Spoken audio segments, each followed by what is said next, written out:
Hey guys, we're back here on this total basement remodel we did a while back. I think you remember me talking about the fireplace and the entertainment center we put in there. We got a little wet bar over here with floating shelves. We got some different drinks. We got a keg here if you need some beer. Obviously you're not invited to the game because we got some Seahawks fans here. Don't hate. Pop, cheese, snacks, whatever you need there. This is not only a shelf, it's also entrance to a storage room. So little secret room there, brought to you by PICO.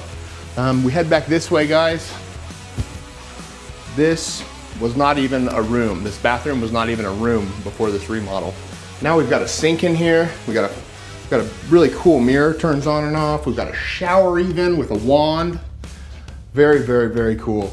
This is the guest bedroom. I think you guys remember me talking about the egress window that we had to put in to get this to code. So this basement was not finished before we did this. So just another really cool example of what PICO can do with a little space in a remodel.